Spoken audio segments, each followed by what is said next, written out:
Lights on. வணக்கம்.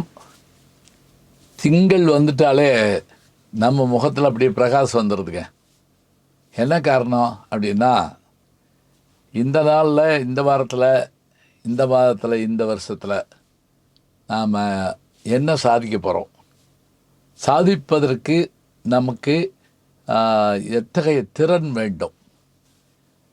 இப்போ கூட நம்ம இந்த அலைபேசிங்கிறது கூட இந்த திறன் பேசிங்கிறாங்க. இப்போ நமக்கு இந்த திறன், இந்த ஆற்றல், இதை நம்ம எங்கேருந்து பெறுறோம், இதைத்தான் பார்க்க போகிறோம். திங்கட்கிழமையை பொறுத்த அளவில் இந்த வாரத்துக்கான வேகத்தை நம்முடைய மனதில் நாம் ஏற்றிக்கொள்வதற்கு இந்த மண்டே மோட்டிவேஷன் உதவியாக இருந்தால் அது எங்களுக்கெல்லாம் பெருமை. எனக்கு மட்டுமில்லை, என்னுடைய யூடியூப் குழுவினர், இயல் டிஜிட்டல் சார்ந்த அத்தனை பேருக்கும் பாராட்டுக்கள். எதுக்காக அப்படின்னா, நான் உற்சாகமாக வர்ற மாதிரி அவங்களும் என்னை உற்சாகப்படுத்துகிறாங்க. சரி, இப்போ ஒரு கேள்வி கேட்குறோம், எல்லாரையும் உற்சாகப்படுத்தி கொண்டு வந்துட முடியுமா? வழிகாட்டுறதுக்கு யாராவது வேணுமா? எங்களுக்கு எல்லாமே இருக்குங்க, யாரும் வழிகாட்ட வேண்டாம் அப்படின்னு சொல்லலாமா? இல்லை, முடியாதுங்கிறாங்க. எப்படி அப்படின்னா, ஒரு குருட்ட போய் ஒருத்தர் கேட்டான், குரு வச்சு தான் எதுவும் சாதிக்க முடியுமா, ஏன் நாங்களாக சுயமாக வர முடியாதா? அவர் சொன்னார், வர முடியும், இல்லைன்னா சொல்ல முடியாது, தாராளமாக வர முடியும். ஆனால் குருவுடைய துணை என்னங்கிறத உனக்கு சொல்கிறேன் பார். ஒரு சின்ன பாத்திரம் கொண்டு வா, அதில் தண்ணீர் கொண்டு வா. கொண்டு வந்தாவன். இப்போ ஒரு இரும்பு துண்டு, ஒரு சின்ன மரக்கட்டை துண்டு, இது ரெண்டையும் போடு அப்படின்னார். இரும்பு துண்டை போட்ட உடனே உள்ளே போயிடுச்சு, மரக்கட்டை துண்டை போட்ட உடனே மிதந்துச்சு. இப்போ அவர் சொன்னார், ஒன்று செய், அந்த இரும்பு துண்டு எடுத்து அந்த மரக்கட்டை வை அப்படின்னார். வச்சான். இப்போ இந்த மரக்கட்டையினுடைய மிதக்கும் தன்மையால் அந்த இரும்பை தாங்கி என்ன பண்ணுச்சு அப்படின்னா, அது முங்க விடாமல் பார்த்துக்கிடுச்சு. இவ்வளவுதான் குருவோட வேலை அப்படின்னார். எப்படி அப்படின்னா, மரத்துண்டு இரும்பை உள்ளே சென்று விடாமல் மேலே மிதப்பதற்கு உதவுவதைப் போல நாம் பல செயல்களை செய்வதற்கு குருவும் உதவியாக இருக்கிறார். அடுத்தது இன்னொரு கேள்வி, எல்லாராலையும் ஏன் சாதிக்க முடியல? எல்லாரும் சாதிக்கத்தாங்க செய்கிறாங்க. இப்போ ஒரு தானுண்டு, தான் வேலையுண்டு, தன்னுடைய குடும்பம் உண்டுன்னு இருக்கவர் சாதிக்கலைன்னு அர்த்தம். அவர் வேலைக்கு போகாமலா இருக்கார், தன்னுடைய குடும்பத்தோடு இல்லாமலா இருக்கார்.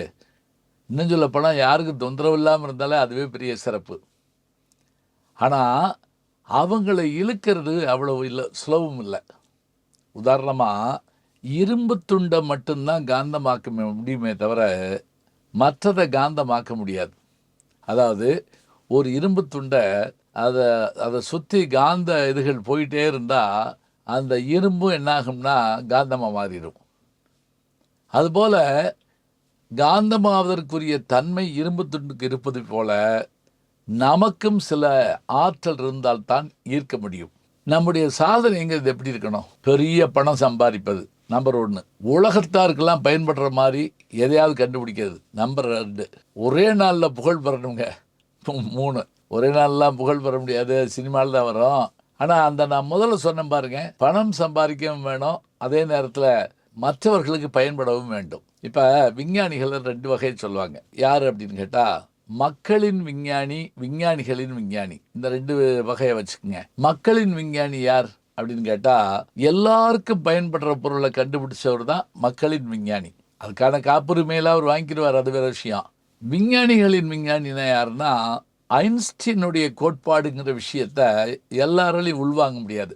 ஆனால் வானவியலில் நாம் சாதித்து காட்டிய அத்தனைக்கும் மூல காரணம் யாருன்னு கேட்டால் ஐன்ஸ்டீன் தான். அப்போ அவருடைய திறன் விஞ்ஞானத்தையும் தாண்டிய விஞ்ஞானம். இன்னைக்கு வச்சுக்கோங்க, இந்த மாதிரியாக மக்களுக்கு பயன்படக்கூடிய ஒன்றை கண்டுபிடித்தவர்கள் யார் அப்படின்னு பார்த்தா, சமீபத்தில் கூட நான் அதை பத்திரிகையில் படித்து ஆச்சரியப்பட்டேன். என்ன அப்படின்னா, ஸ்டான்ஃபோர்ட் பல்கலைக்கழகம் அமெரிக்காவில் கலிஃபோர்னியாவில் இருக்குது. நான் போயிருந்தேன், என்னுடைய நண்பர்கள் என்னை அழைச்சிட்டு போயிருந்தாங்க. நோபல் பரிசு பெற்ற விஞ்ஞானிகள் அவர்கள் எல்லாமே அங்கே பேராசிரியர்கள். இந்த ஸ்டான்ஃபோர்ட் பல்கலைக்கழகத்தில் 2 பேர் படிக்க வர்றாங்க. அவங்க என்ன பண்ணுறாங்கன்னா, இதுவரைக்கும் இருந்த ஒரு ஆய்வு, மற்ற திறன், இவற்றெல்லாம் அப்படி ஓரமாக வச்சுவிட்டு, நாங்கள் புதுசாக ஒரு கோட்பாட்டை உருவாக்குவோம் அந்த கோட்பாட்டின் மூலமாக அது அத்தனை பேருக்கு பயன்படுமாறு செய்வோம் என்று சொல்லி தொடங்கினாங்க. அவங்க பேர் என்ன தெரியுமா? Larry Page, Sergey Brin. நல்ல நண்பர்கள் கிடைத்தா, அந்த நல்ல நண்பர்கள் ஒன்றிணைந்து சிந்தித்தால் இரட்டை குழல் துப்பாக்கி மாதிரி சாதிச்சு காட்டிப்படலாம். இந்த 2 பேருடைய அபாரமான கண்டுபிடிப்பு தானுங்க கூகுள். அதனால அவங்களுக்கு தினமும் வருமானம். உலக கோடீஸ்வரரில் அவர்கள் முக்கியமானவர்கள். இன்னும் சொல்லப்போனால் அதனுடைய சிஇஓ யாருன்னா நம்ம இந்தியாவை தமிழ்நாட்டை சேர்ந்த சுந்தர் பிச்சைங்க.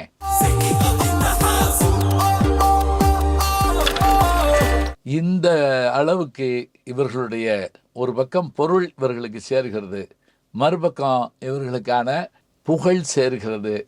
நமக்கு அது பயன்பாட்டை தருகிறது. எப்படி பயன்பாடு தருது? இப்போ திடீர்னு நமக்கு ஒரு சந்தேகம் வந்தால் கூகுள்கிட்ட கேட்ட உடனே என்ன செய்யுது? அது சொல்லுது. எப்படி நம்ம ஜிபிஎஸ்ஸை இது சேட்டலைட் மூலமாக சாதிச்சுட்டு இருக்குமோ, அதுபோல் கூகுள் எல்லாவற்றையும் தருவதை நாம் பார்க்கின்றோம்.